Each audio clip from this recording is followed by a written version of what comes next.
What is up, everybody, and welcome to Best Ball Live, brought to you by Drafters. Today, I'm your host, Connor Allen from 4-4. Joining me today is a legendary DFS and best ball player, Neil Orfield. Neil, how the best ball street's been treating you and your ramp up to the season?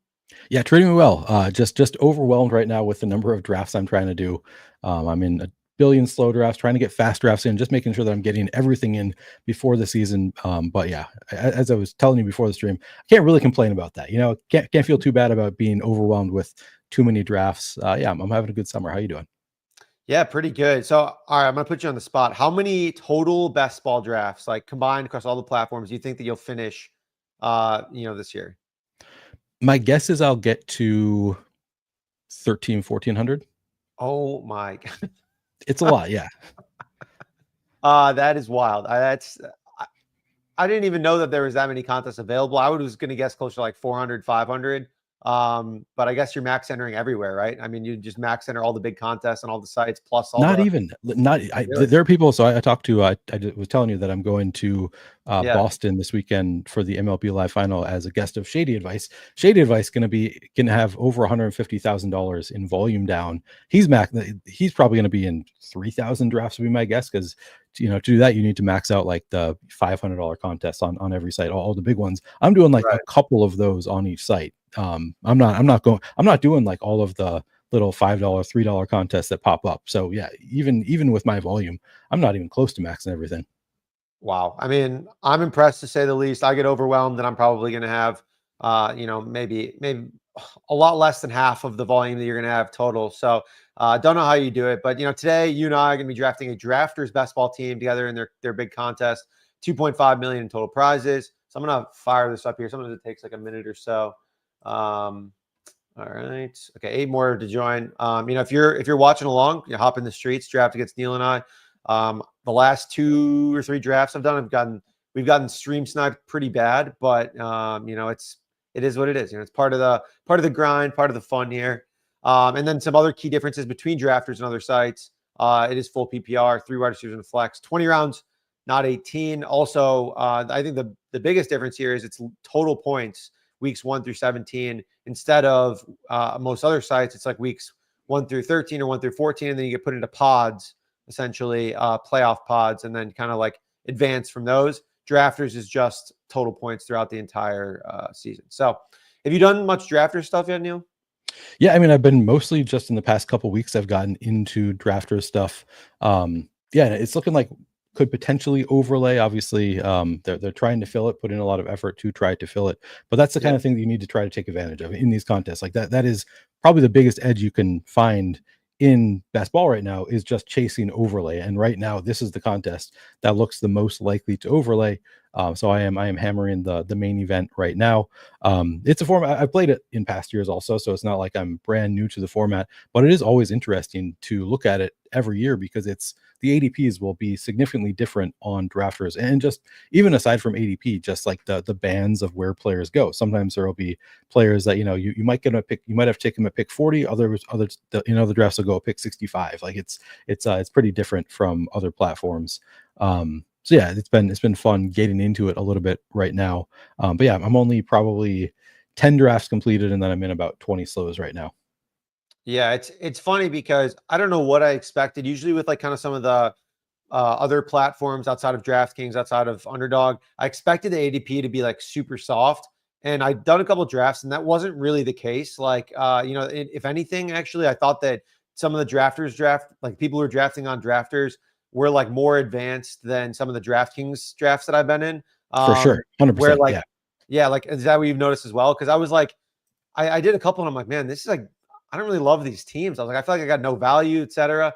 But maybe it was just too small of a sample, but I don't know. Is that your experience as well so far? No, yeah, that is 100% my experience also. Yeah, I actually, as I was saying, like you can sometimes find like wider bands. That's actually not really been true this year for me. In past years, I feel like there have been at times, but it's always been one of the tougher contests for me. I have not had a ton of success on drafters. I had a lineup last year that was like early on was looking really competitive, and then it kind of fell off. I've cashed a fair amount. I've never really been Right. competitive at the end. So that's kind of the dream, is to be week 15, 16, looking at my team like I think I could. Yeah, I've got a shot at first year would be a lot of fun in these contests. But it's tough. I think it is because it isn't as like widely publicized, like to draft on drafters is generally going to be people who are best ball sickos. Like they've heard about it because they're doing a ton of best ball drafts a lot of the time.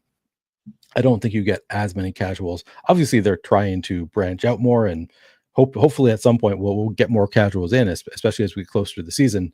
But yeah, so far I have not found it to be any softer than anywhere else. But like it's the same for everybody. It's not like other people are getting the advantage of soft rooms here. So there's pluses and minuses to the rooms being pretty consistently tough. Like I see the names in the rooms and I don't recognize all of them, but it's a lot of people who are like, yeah, I recognize this name. This is a best ball grinder in general.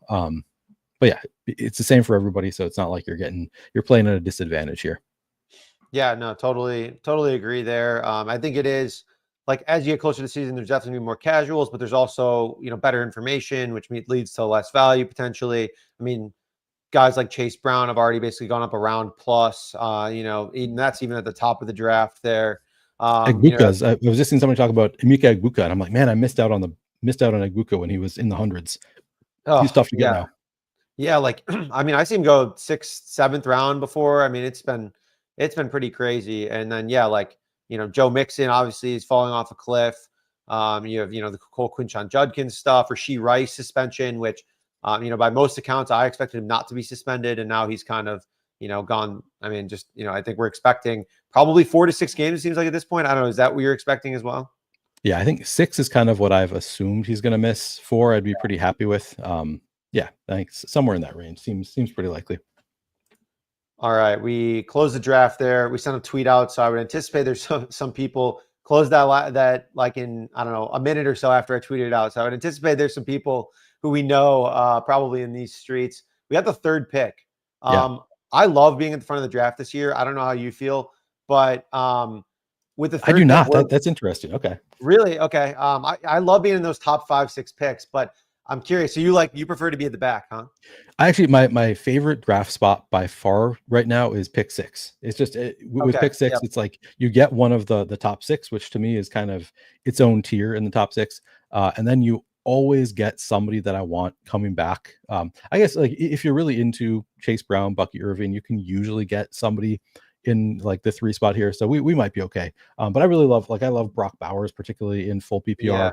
AJ Brown, Drake London, Lad McConkey. So it's usually like in the 6 pick, you're guaranteed the top tier at pick 6, and then you get a great player coming back at 19, and then often at pick 30, you can get a Lamar Jackson, Josh Allen, Omarion Hampton, that kind of pick. So that's where I really love to draft. But yeah, I mean, you can't really complain. You can make good teams from anywhere. Oh my gosh, Lamar Jackson in 2nd. Would you like Bijan or CeeDee Lamb? Let's take the ADP value with. I mean, it doesn't really matter. I'm happy to go Bijan though. Sure. All right.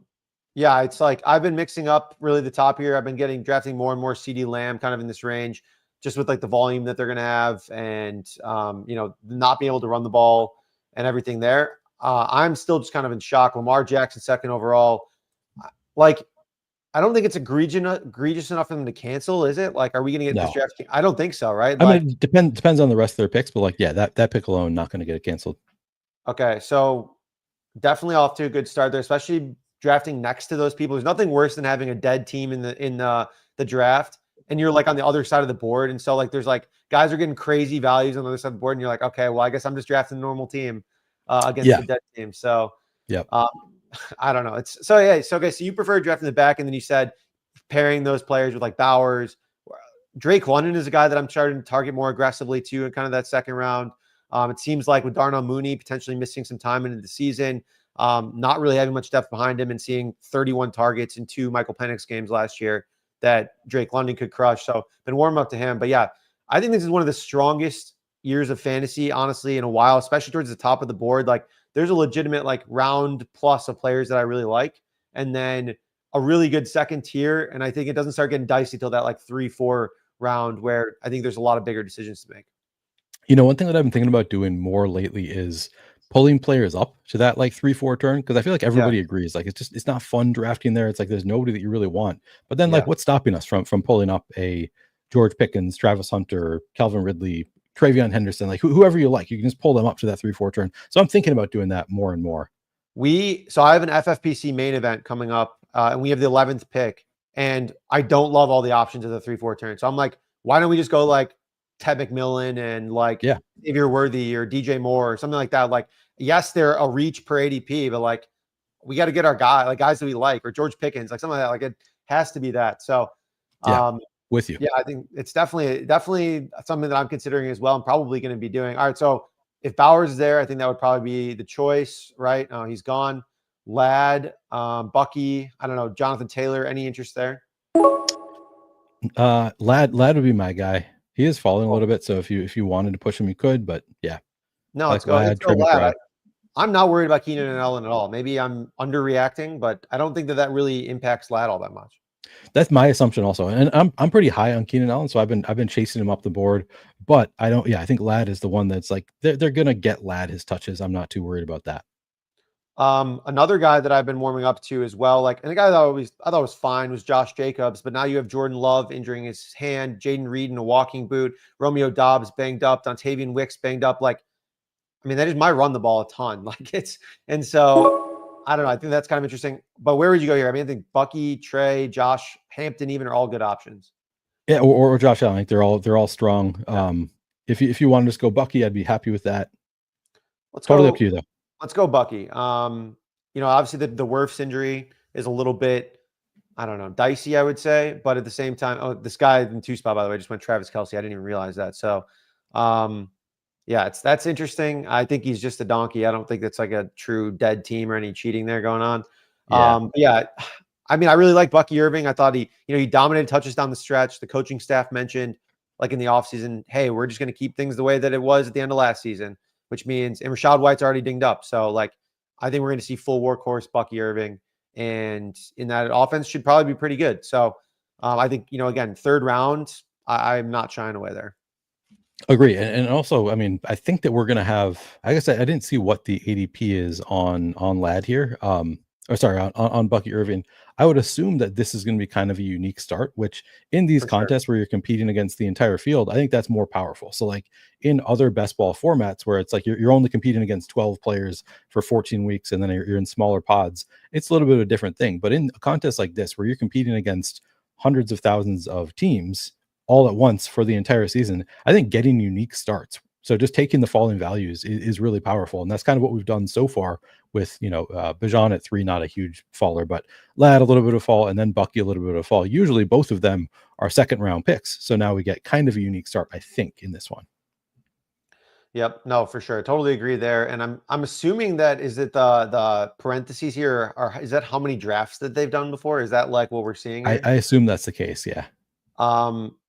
So homeboy in the 2 spot here said 0. Yep. If you're watching, sorry, brother, but maybe check out 4-4 or Neil's rankings. We can help you out. But I think everyone else, and we got 6 spot. We only got 6 drafts here, 14. So a couple interesting, I think, drafts that could be unique here. Breece Hall. What are you doing with Breece? I think he's a tough sell for me at the 3-4 turn now, but I think Agreed. people have made upside cases for him as well. Yeah, I mean, sure, the upside is there, but at this point, I don't think that the downside is fully baked in at the 3-4 turn. That's where he was going before. I think we started seeing a lot more of the downside risk. Now, I think it's reasonable that he's falling. I got him at 51 or 50, somewhere in the 50s, Yeah. on a DraftKings draft last week or this week, maybe even. Yeah, he's falling pretty quickly. So I don't think you really need to be taking him at the 3-4 turn. I'd be more likely there to take James Cook actually at this point, because I think James Cook is going to start shooting up, maybe even back to like ahead of where he had been previously. He used to go, around pick 40 or so. I think James Cook, I would not be surprised to see him actually go earlier than that, as people, now he signed the contract. There's no worries there. I think he could go even higher than we had seen previously. So I'd probably do that. I actually think I'm going to rank him ahead of Breece Hall for now, just because I think they're kind of moving in different directions. Love that. All right, so we got 2 picks until we're up again. DJ Moore, George Pickens, James Cook, all seemingly in play here. Jameson, again, a lot of different directions we can go here. Yeah, and I have a definite favorite. Oh, Jaden Daniels for me would be my favorite. I think okay. Elite quarterbacks in these contests are just really powerful. You just look at how many points they score over the course of the season. If you want to go James Cook or somewhere else, I'm totally No, let's cool go with Jaden Daniels. I was just queuing up to make sure, in case you had a last second change of heart there. No, I like Jaden Daniels. would love to pair him here. I think if we can get him on the wrap. If not, I think some of the other receivers in this spot. I love Yeah. this range of receivers: Ridley, Williams, Devonta. You could sell me on Waddle. You could sell me on a lot of these guys. Even Travis Hunter, I think in the mid fifth is okay as well. I don't know any favorites here. Otherwise, I mean, we've got one pick. I guess we can discuss on the clock here. Yeah, I mean, I'm there's so many good options here. Okay. It'd be Terry for me also. Yeah. I think it has to be Terry, right? Yeah. Yeah. I think he's a lot of leverage to come to like report. Like no one on Washington can really do what he does for them. Like I thought that James Cook had pretty little leverage, to be honest, considering Ray Davis and Ty Johnson. I think they're going to end up paying Terry. Are you of the same opinion? Yeah, I don't know like if he's going to get the amount that he's asking for, but I think Yeah, I agree with you. He definitely has leverage. They'd be foolish not to pay him. So yeah, I'm hopeful at least that he's going to sign. yeah, and Um, he's another guy. Like he was going late third at his peak before the contract stuff I've seen. Like I yep. mean, in the Marvin Harrison JSN range. Yeah, that's exactly right. Yep. I remember I was getting him at pick 30, 31 a lot of the time, and he was a fade for me there. But now where he's going here, I'm like, yeah, I'll take him all day in the round 5. Give me that. Totally. As a wide receiver 2 stacked. And like you said, the elite quarterbacks can provide a pretty big advantage here. I think in this format, so we're at like what 20 rounds total. So usually I think the normal build is what 3-6-8-3, I think is the standard build. Yeah. But with this, with an elite quarterback, we can wait a little bit. We don't have to just necessarily grab one of those first tiers. There's a lot of different stacks we can do in the second tier as well. Or, again, I've dabbled with taking 2 quarterbacks when I have an elite quarterback and taking like a Daniels and a Fields, or even Daniels and Herbert in this instance if we have McConkey, and then just leaving it. But I always just feel a little like empty. Like I feel like I messed up there and like wasn't sure if I fully maximized it. So I think 3 is probably the way to go. Same for me. Like I'd like to get 3. I'll shoot for 3, but also like if I keep getting great values at wide receiver and running back, when I have an elite, I'm a little bit more willing to just say, okay, I'll accept that I just have 2 and take all the values elsewhere. I'm loving this team so far, by the way. I feel like this is as far as the teams I've done on drafters, this is my favorite so far. Yeah, for sure. So we got an interesting range coming up here. A guy that I've been tweeting about a bunch that Tony Pollard, I would have loved to grab him here. I think he should be a 5-6 turn guy. Diggs is really polarizing. Same with Rome. Olave, some people love. Pacheco, I think, could have some upside as long as he look good. Matthew Golden, I mean, would be hypothetically a reach, but probably should be going in this range. Any favorites here? No, again, all of them. I'm with you. Yeah. I like this is a really strong. We can kind of see what falls to us, but yeah, I would queue up Diggs, Rome, Golden. I think those are all really strong options. Ooh, Joe Burrow goes at 67, sniping our guy John Sarabian at in the one spot, has both Chase and Higgins. Oh my gosh. It's tough. funny. I think he thought that he could get away with it and get another wrap maybe. Yeah. And I don't blame him. I guess you got to try and push your limits and then get lucky, right? All right. So Rome just went. I don't think I meant to queue up Jacoby, but I mean, Golden went too. Okay, damn. Yeah, Golden went too. We could go Pacheco, Debo, or Laporta. I think Pacheco would be. Oh, actually, Debo. We have Daniels. What do you think? We could, yeah. Sure. Is that too much? I go Pacheco. Let's go Pacheco. All right. We'll talk about our wrap here in a second. What are we thinking on the wrap? I think Juwan could be a discount or just be a total hero, but I think that he's a great value right now in drafts. Yeah. Yeah. I like Debo, Juwan, Laporta. To me, all are. I mean, I guess like Olave is one that I think I discount because of the quarterback situation, but he's still just where he's going. He's a strong value, I think. Yeah, he's going to see a lot of targets. I don't know. It's one of those where I just like every time I take him, I'm kind of just like grossed out a little bit. It's not something I'm super interested in. Yeah. Pacheco, very interesting. Last year, total workhorse the first few weeks, came back early from an injury and was like one of the worst running backs in the league. Got benched essentially for Kareem Hunt on the stretch. Now in training camp, looks very good apparently. Got his juice back. Right. And so like I think that he could be another 5-6 turn guy along with Pollard. Like if maybe even higher if we knew that he was like fully back, because I mean he was what 3rd round, 4th round pick last year. I think you make a lot of the same assumptions. The competition is like, I mean, Kareem Hunt just stinks. He's going to average 3.5 yards per carry. Like he's going to get what's asked of him, and that's it. So no, yeah, okay. We want Juwan. I like Juwan. I'm a Juwan guy. Yeah. He's one of my highest exposure players early. I was really bummed out that he got injured. Me too.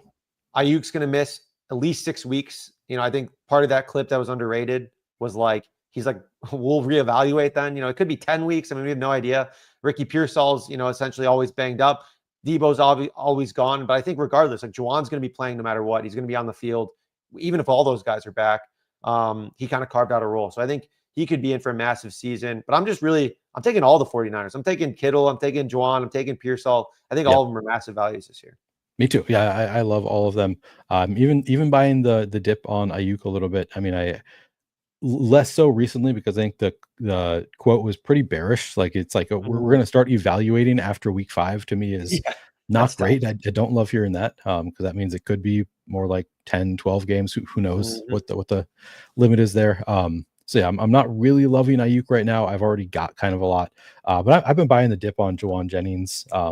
I am concerned. I think that the injury is more just a kind of semi holdout kind of situation where he's just unhappy.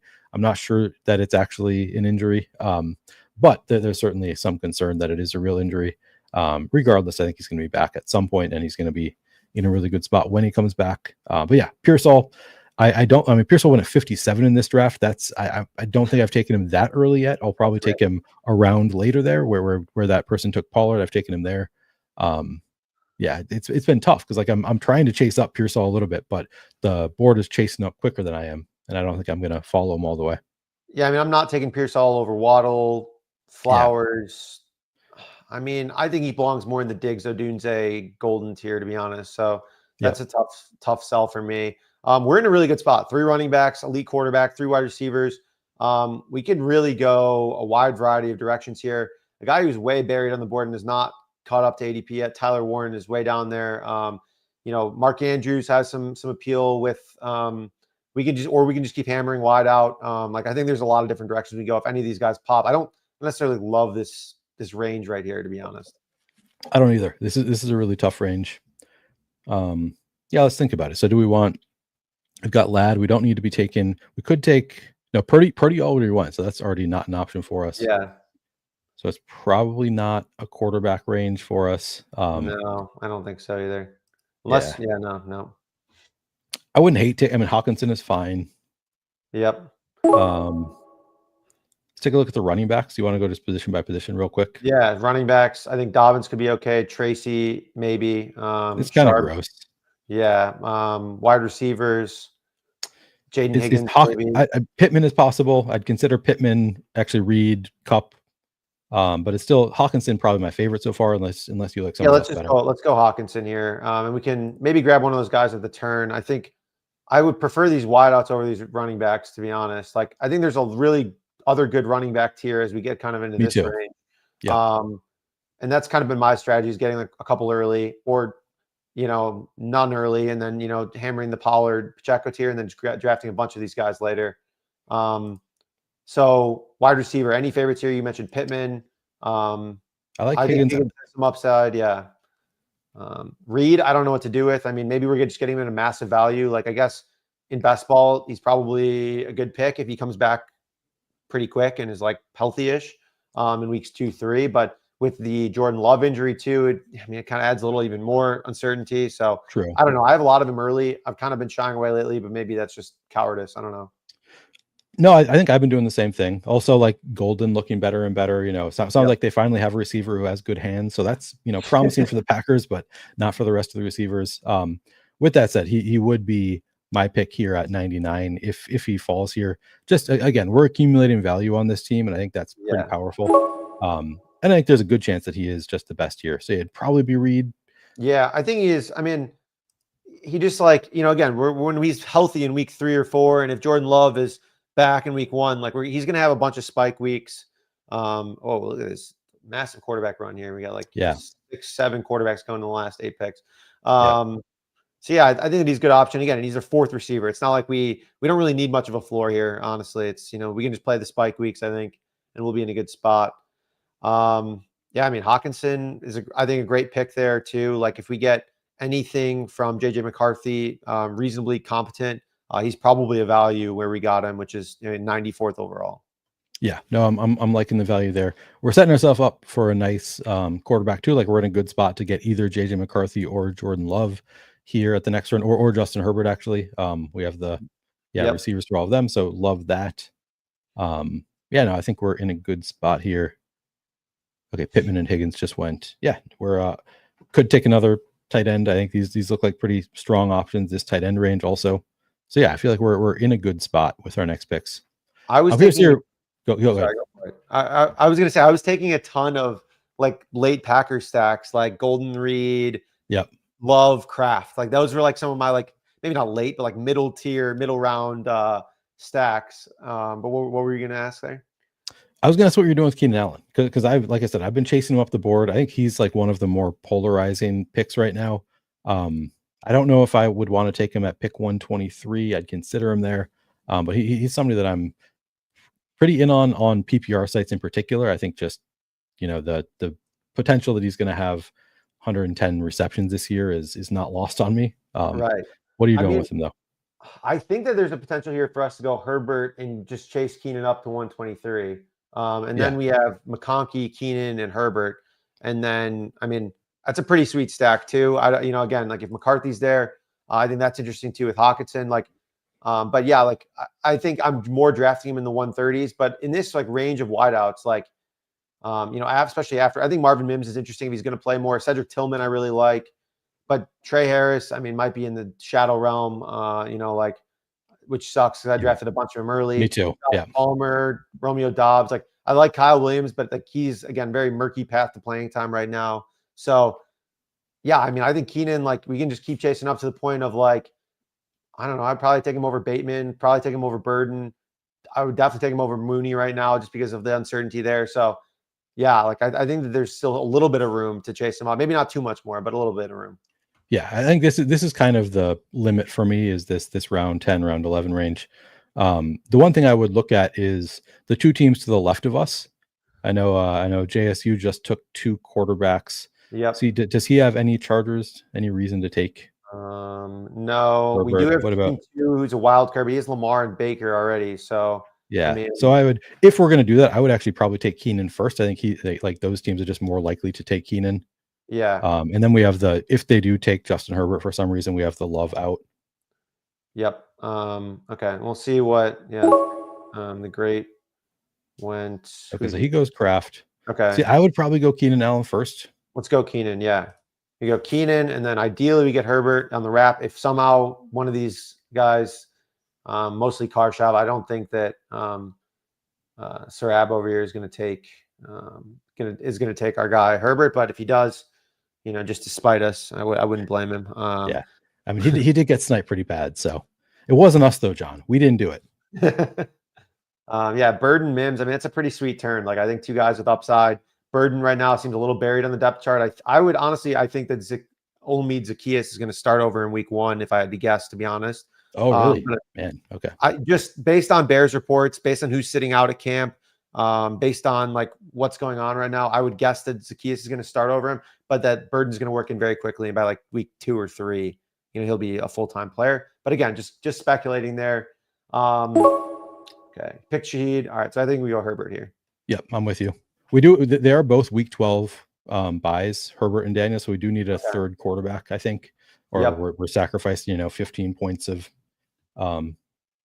projection. But No, we should get. We can grab a third quarterback. I think. yeah, Maybe yep. maybe we skip this next tier and look for someone else. But I don't know. Or we just keep stacking our players. I think that's fine too. If someone stands out, I think we obviously have the Washington stack with the Chargers. Can't take Purdy. Like Love's gone, so it'd probably have to be a late stack. It seems like based on our current roster. Yep. There is that interesting running back tier coming up though that we talked about. I know. A ton of ambiguous backfields, a ton of guys like Breece Hall could be traded in a week, and Braylon Allen is like an 8th round pick. Bayshal Tuden, if he's running with the ones in this week, he's going to shoot up 60 spots in ADP. Like there's a ton of guys here that I think I can't tell you for certain is going to be the guy, but I wouldn't be surprised if they are after. Is that any favorites in this range as well? I'm with you. I just love this range in general. I'm laying off the tank right now. I started getting in there a little bit. Tootin is one of my highest exposed running backs overall. So yeah, I would love to see him rise up a little bit. All right, did Jaden Blue already go? He's I kind of have a tier there of like Jaden Blue, Dylan Sampson, He Bashal did. Tootin. Yep. Okay. He went round 10, 113. All right. And did Sampson go already? Sampson went at Uh, 108. Okay, so running yep. backs went pretty earlier. I'm glad we got those three pretty early with Bajan, Bucky, and Pacheco because Oh, yeah, this totally. is a range where I'm usually targeting those running backs pretty heavily. So yeah, I would probably Braylon Allen, a guy I would go after here. Cam Scadaboo, if he falls, I mean that's a nice enough spot here that yeah, 142, I'd take that all day. Yep, You got totally Tootin. agree. I'm a big Ford guy. Yeah, I agree. I mean, from heard some local rumors from some people within the Browns camp that they're not going to add too much to Sampson's workload early, and that it's probably going to be Ford, assuming Judkins doesn't play. I don't know where I'm at on that. I think it's legit. Probably 75% he doesn't play at all. Maybe For the 60%. entire season. Yeah, Wow. for the entire season, I would guess in that range. But if you, the NFL works in mysterious ways. Like, you know, I would be surprised, but like if you told me he plays week 3 or had like a 4-game suspension, 6-game suspension, I wouldn't be that surprised, I guess. So Yeah. I'm cautiously drafting forward. Guys that I'm more into, I love Woody Marks, love Nick Chubb. I'm very confident that Mixon is not going to play for a long time this year. What do you think of so I've been getting in on Damian Pierce as a 20th round flyer. Just thinking like he seems Yeah, to fit that scheme. I'm not the best at like understanding running back schemes and like who does well against different coverages, but I know that I've heard from for years that Damian Pierce is like really he needs to be in the right scheme. If you're in the right scheme, he's going to really excel, and this seems to be according to I listened to one JJ Zacharyson mentioned him once that this could be a good scheme yeah. for him. So you're probably better than I am at knowing if that is if he's a player that might benefit from Mixon being out. But he's been No, something that I've been targeting a little. yeah, him in the 20th round, I think is super viable. And I think I'm just most bullish on Woody Marks because they traded up to draft him. Sure, Like sure. pass pro is good. He's not running with the ones though. That's like to be very clear. He's not running with the ones at all. We can touch back on that in a second. Q right now still have Tuden Ford on the queue. Oh Ray yeah, Davis there, Cedric Tillman. I don't know. Any thoughts there? Tuden, I think, probably makes a lot of sense if we yeah. want to go there. But Tootin for me, yeah. okay, we'll go I Tuden also like here. Brandon Ayuk has fallen enough that I'd be considering him at this point. Yeah, I agree. I mean, we're at like, yeah. I mean, even if he misses 6 weeks, it's our wide receiver. What 6? Yeah, Um, yeah, like another guy that late season hammer. Yeah, we don't really need him for a while. So yeah, I think he's interesting. Other than that, yeah, Ford, Davis, Tillman, I've been warming up to as well. A lot of hype within Cleveland that he's been performing really well. I think tons of uncertainty, obviously, in the amongst the like quarterback situation. It looks like we just got a notification too that Shedeur Sanders suffered an injury today in oh camp, which I don't know how bummer. much that really matters, but Yeah, it's yeah. it seems like everyone in the quarterback room is hurt at some point, and Joe Flacco is like 40 something at this point. So I don't know. We'll see. But I think Tillman's kind of an interesting player. He popped off a couple times last year. So yeah, I think Ayuk, Tillman, or Ford are all like legit good options here. Yeah, I'm happy with the options here. All All right, I right, would Tillman. hammer Ayuk in my opinion Yeah, at 147.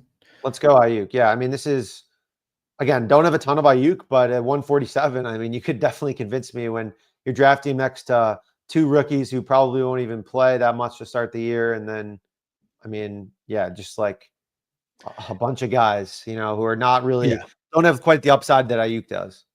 To me, it's like, with all the rookies that you're thinking about taking, or Kyle Williams, we'll just use him as an example. I feel like Kyle Williams is like, if he turned into what you would expect Ayuk to be when he's healthy, and obviously there might be some ramp up period there, but like that would be an absolute smash pick if we knew Kyle Williams was going to turn into like what we would project Ayuk for when Yeah, he's healthy. That would be like slam this all day.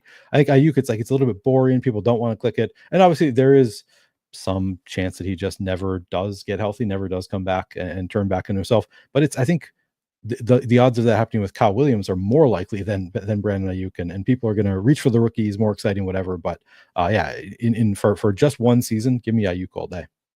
yeah, no, totally agree there. I think that's some great points brought up. I saw looking at our roster, 2 quarterbacks, really strong room there. Running backs, I think pretty strong room there with adding Tuden. Same with wide receivers. Like I think we can continue to go any direction. Maybe slightly lean towards tight end. I've been taking more Chiga Okonkwo later, obviously playing a ton of snaps. I think there's like an underrated aspect of the Titans offense with Cam Ward coming in, number 1 overall pick. Like, I think he's one of the least talked about number 1 overall picks in a while. I don't know if he's going to be any good, but he certainly brings more upside than what Will Levis and them had. And the target competition is basically just Chig, Calvin Ridley, Ellick. I mean, Tyler Yeah. Lockett maybe. Like, it's really, I think a backdoor Titan stack has been kind of interesting for me. But it looks like Cam Ward already went. So, I mean, yeah, Yep. let's see. He went in round 13. Damn it, Sean. I'm pretty high on Geno Smith. I think that he's a bit underrated. I mean, Stafford for this team, because we really just need to cover week 12. I think Stafford would be fine for this team.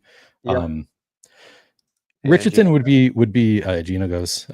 Richardson not ideal for our team just because I Nope. have like it's like 50-50 that he's going to be starting in week 12 at best. So it's like we're already strong at quarterback for every week except for week 12. So I don't want to just make the gamble on Richardson being available that week.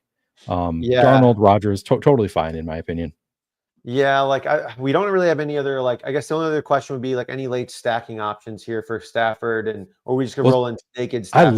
I actually love some late. So Stafford, I'm a big Okay. fan of Whittington, Tutu Yep. Atwell, and Tyler Higbee. To me, all three of them are like late round, pretty strong values. I know a lot of people concerned about Terrence Ferguson, but to me, the coach speak is all like Tyler Higbee is a glue of our offense, and Ferguson is just he's going to be the heir apparent whenever Tyler Higbee's done. Like none of it suggests to me that they're going to bring Ferguson in for a big role this year. I think it's still Higbee's off. He's still going to be the tight end one this year. I think it's going to last all year. I could be totally wrong about that. Maybe I'm misreading the tea leaves, but just based on the coach speak, it seems pretty bullish for Higbee to me.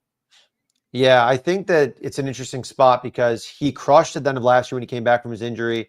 Usage was through the roof. He has 1 year left on his contract, from my understanding. And they drafted Ferguson, gave him great draft capital. I was drafting a ton of Ferguson early, kind of looked into it more and like backed off a little bit because I think that Ferguson will be good and will be a big part of the offense eventually. Just I don't know when that is. He got dinged up in camp too. So like, yeah, I think Yeah. Higbee is going to be the guy early and probably play a role throughout the season. It's just a matter of what that looks like. But yeah, I think that yes, I've been taking like Stafford, Tutu, Jordan, Whittington as well. All right, Stafford probably here or any. I mean, Let's just take a look at all just to make sure we're not missing anybody yeah, obvious. But yeah, I let's think do probably it. it'd be Stafford for me. I like Yeah, Wandale in full PPR too. We could take somebody else and then just take whichever of those three quarterbacks comes back to us. Up to you.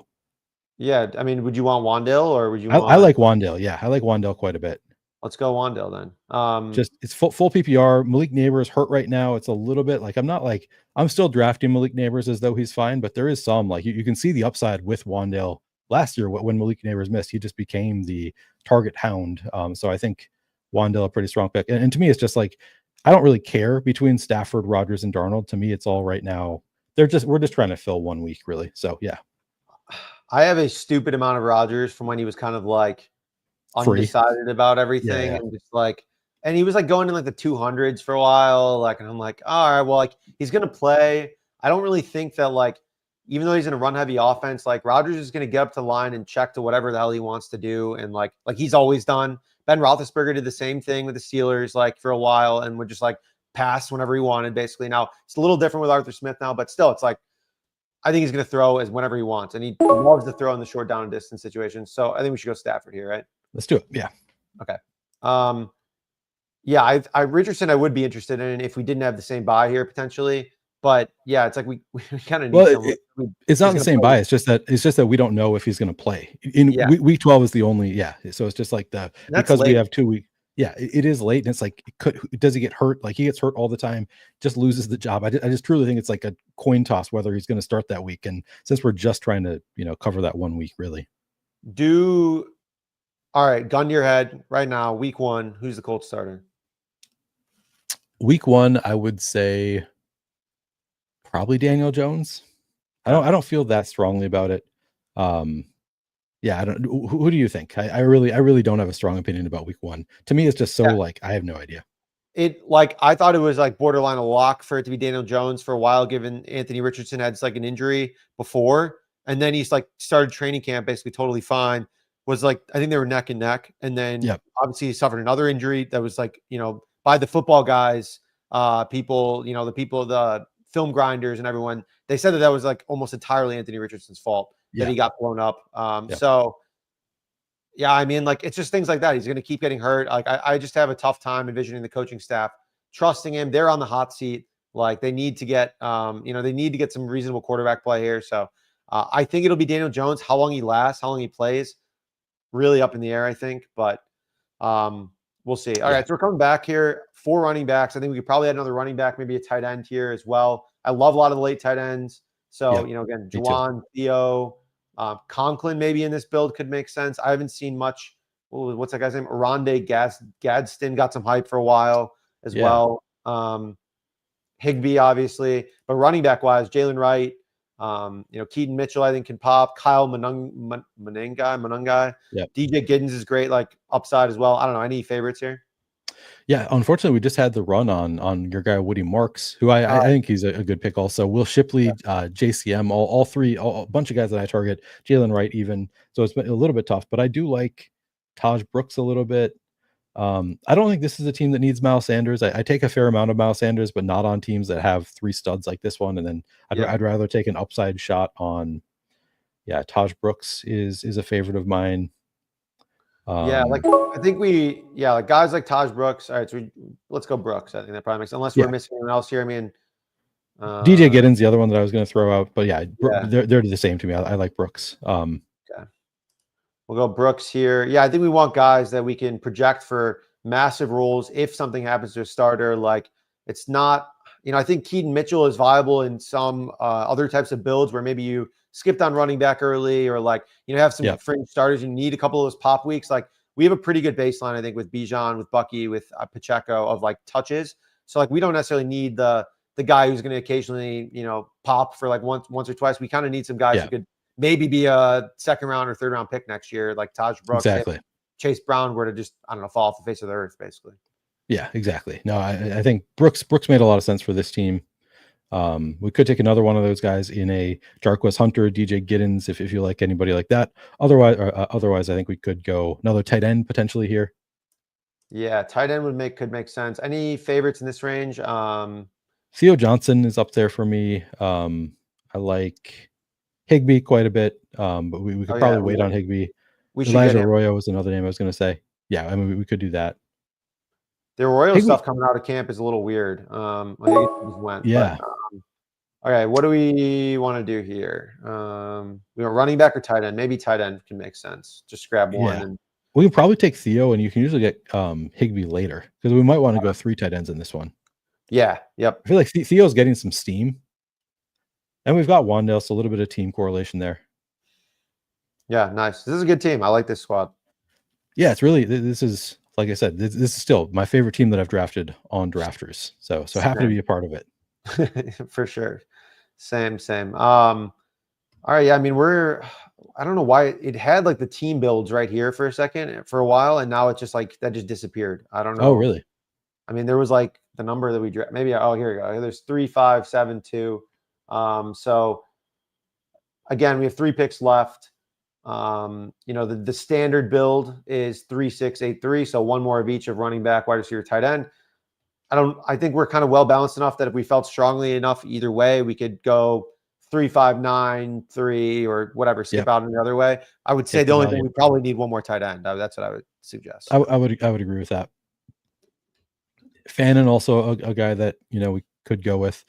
Higbee would be my first choice just because we have Stafford, but I do like Fannin in these 20-round drafts. Let's cue him up. All right. Well, now that we got a little bit of time here, I like Jalen Noel a bit. What's up? I said I like Jalen Noel a bit. He's he's a late round target for me. Sorry, what were we gonna ask? Also, so I need a little heat check here. I've been drafting a decent amount of Ray McLeod. Dave Kluge told me I was crazy yesterday because he said Casey Washington was playing over him.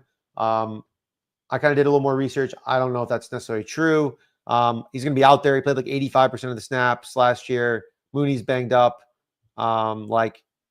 He had a couple of pop weeks. He's kind of like the most boring guy with like no real upside from like a week to from like a, like could be an alpha standpoint or anything like that. But he's just going to play and be out there and catch balls and probably set like a baseline. I don't know if that's what this team necessarily needs, but I've been drafting a decent amount of them on teams where I'm like, my wide receiver room is kind of weak. I just need guys who are going to play.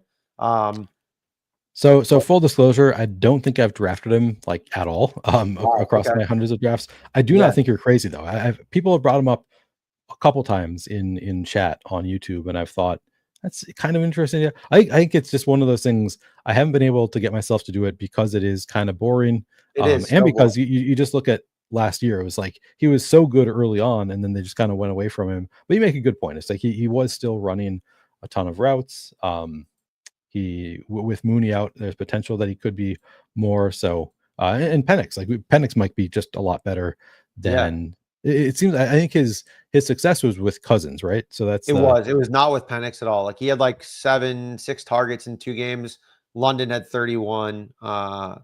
You know, and I think that might just be. We talked about that earlier. That might just be the answer, and it's not Ray. But again, we're in round 18, so it's not like too big of a risk. I think he's just kind of like a nice floor piece later in drafts. But maybe I'm, just maybe it's kind of a wuss move there. All right, Q Higby. Do you want to go Higby here? I mean, it's a little earlier than I ADP, like but not that Higby. much.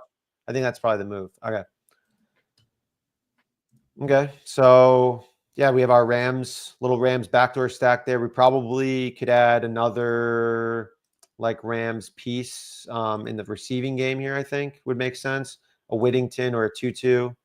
Um, Yeah, I like both quite a bit. I like Jarquez Hunter. okay, yeah, Jarquez Hunter. I mean, we could add all three hypothetically. I mean, that's also possible. Um, Yeah, true. or all two, or two more. So we could add Hunter and one of Whittington and Tutu. Which one do you prefer between those two? I guess like, do you have a preference?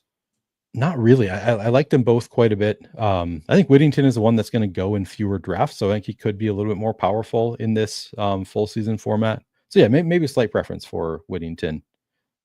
I guess he actually has a higher ADP. I don't know. I think that they're both strong bets. Lot of really positive coach speak on Atwell. So maybe I'm changing my mind. Maybe it is actually Atwell, especially because we're going to miss a lot of time with Ayuk. I think Atwell probably at least early on is going to be the one getting more opportunities. Yeah. But if you have a preference, I'm happy to just go with your preference also. No, they're very similar to me. Okay, so then Corum versus Hunter. I mean, they're both on the board here. I'm a Hunter guy. Okay. I just think that he's the one that is a little bit more dissimilar to Kyron Williams. I think Corum is just like Kyron Williams, worse version of Kyron Williams, whereas Corum is like does some things that neither of them do.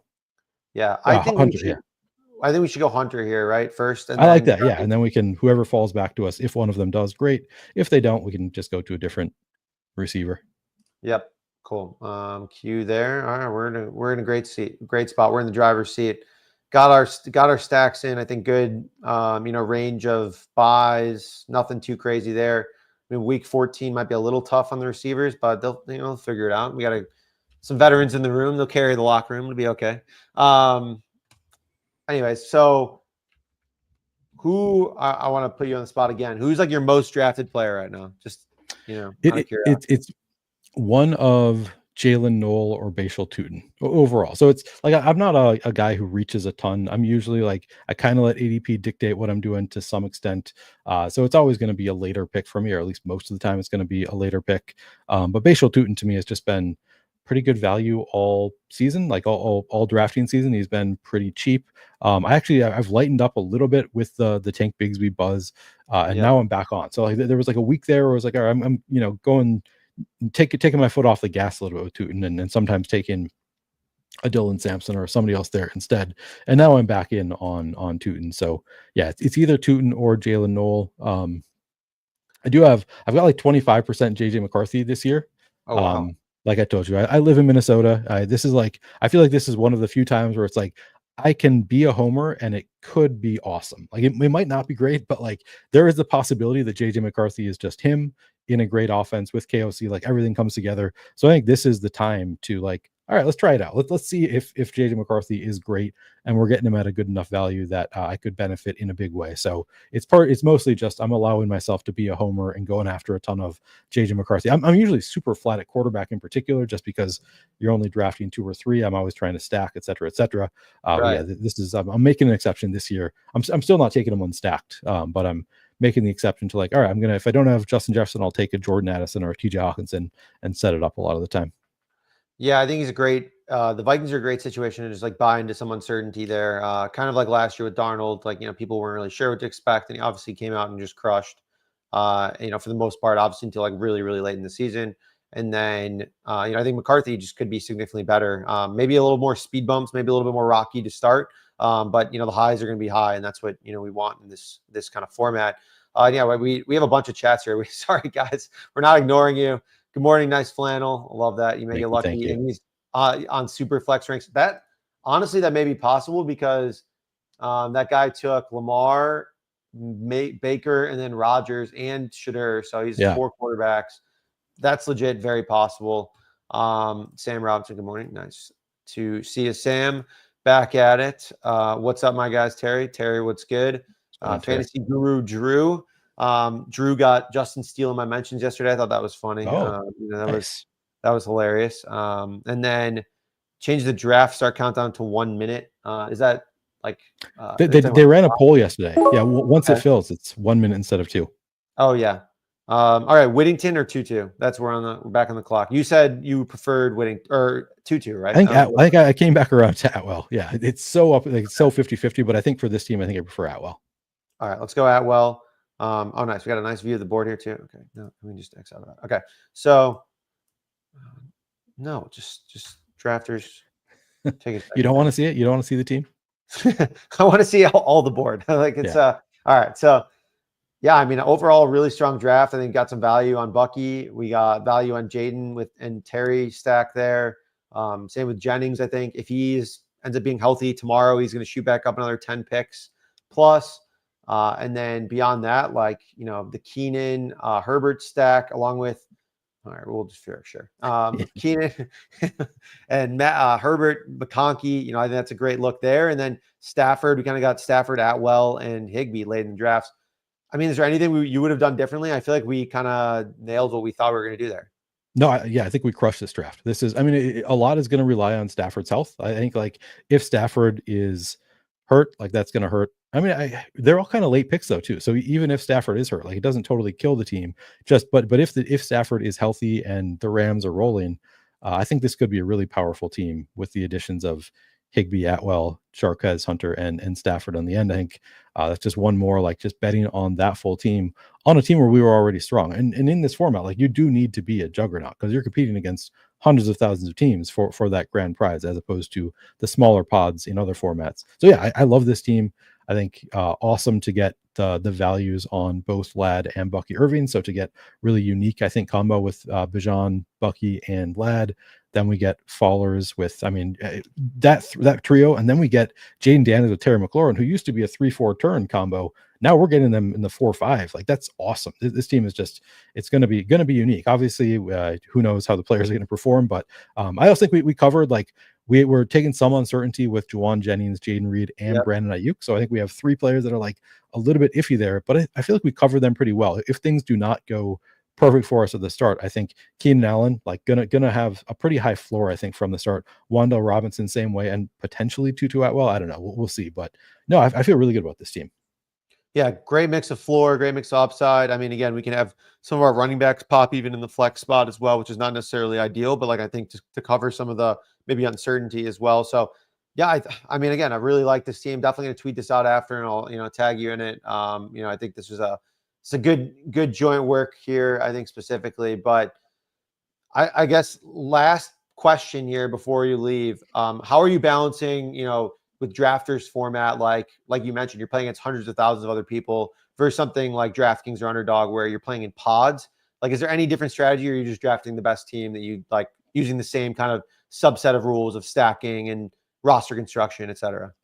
Yeah, it's a lot of the same, but it's more just I do think going for those unique combos is more powerful in this type of contest where you are competing against hundreds of thousands of teams all at once. So like we did, I mean, we just ate the value and still got there, but I still think you can Yep. do a little bit of bringing players up the board because you're not going to get George Pickens with Devonte Adams that often. I don't know if that's the best example, but I'm just trying to Yeah. think of like players that go on opposite sides of the board, like bringing players up the board to try to get to more unique combos. If you can just get 2 players that absolutely smash on the same team and they're a unique combo, I think that's really powerful in a format like this where you do need to beat hundreds of thousands of teams at the same time. I'm trying to stack. Like I said, I do think also like the elite quarterbacks a little bit more powerful here. I think they're generally good, but like if you just look, fantasy points over the course of weeks 1 through 17 for the past few years, it's like the elite quarterback separates so much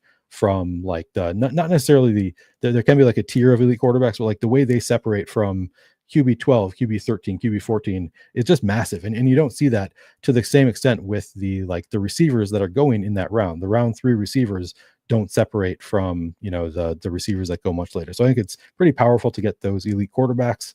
They just can score so many fantasy points. Yeah, I'm trying to think if there's anything else, but yeah, those are kind of some of the big things that I try to do a little bit different in a format like this.